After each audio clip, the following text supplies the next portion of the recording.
अक्लमंद हंस। एक बहुत बड़ा विशाल पेड़ था। उस पर बीसियों हंस रहते थे। उनमें एक बहुत सियाना हंस था, बुद्धिमान और बहुत दूरदर्शी। सब उसका आदर करते, ताऊ कहकर बुलाते थे। एक दिन उसने एक नन्ही सी बेल को पेड़ के तने पर बहुत नीचे लिपटते पाया। ताऊ ने दूसरे हंसों को बुलाकर कहा, देखो, इस बेल को नष्ट कर दो। एक दिन ये बेल हम सबको मौत के मुंह में ले जाएगी। एक युवा हंस हंसते हुए बोला, ताऊ, ये छोटी सी बेल हमें कैसे मौत के मुंह में ले जाएगी? सियाने हंस ने समझाया, आज ये तुम्हें छोटी सी लग रही हैं। धीरे धीरे ये पेड़ के सारे तने को लपेटा मारकर ऊपर तक आएगी। फिर बेल का तना मोटा होने लगेगा और पेड़ से चिपक जाएगा, तब नीचे से ऊपर तक पेड़ पर चने के लिए सीधी बन जाएगी। कोई भी शिकारी सीधी के सहारे चका हम तक पहुंच जाएगा और हम मारे जाएंगे। दूसरे हंस को यकीन न आया, एक छोटी सी बेल कैसे सीधी बनेगी? तीसरा हंस बोला, ताऊ, तू तो एक छोटी सी बेल को खींचकर ज्यादा ही लंबा कर रहा है। एक हंस बड़बड़ाया, ये ताऊ अपनी अक्ल का रौब डालने के लिए अंट शंट कहानी बना रहा है। इस प्रकार किसी दूसरे हंस ने ताऊ की बात को गंभीरता से नहीं लिया। इतनी दूर तक देख पाने की उनमें अक्ल कहाँ थी? समय बीतता रहा। बेल लिपटते लिपटते ऊपर शाखों तक पहुंच गई।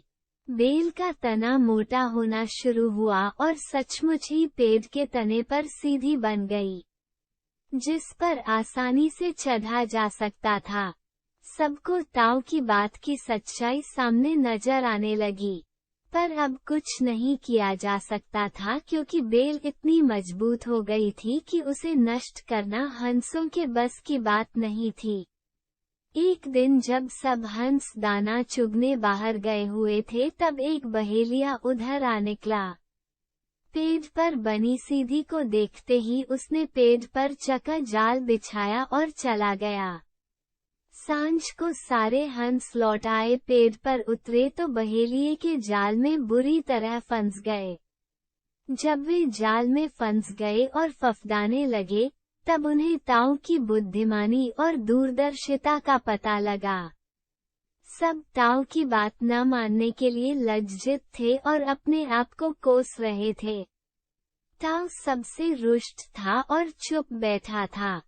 एक हंस ने हिम्मत करके कहा, ताऊ, हम मूर्ख हैं, लेकिन अब हमसे मुंह मत फेरो। दूसरा हंस बोला, इस संकट से निकालने की तरकीब तू ही हमें बता सकता है। आगे हम तेरी कोई बात नहीं टालेंगे। सभी हंसों ने हामी भरी, तब ताऊ ने उन्हें बताया, मेरी बात ध्यान से सुनो।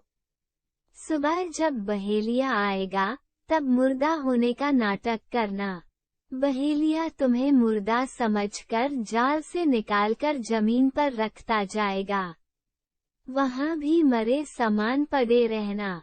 जैसे ही वो अंतिम हंस को नीचे रखेगा, मैं सीटी बजाऊंगा। मेरी सीटी सुनते ही सब उठ जाना।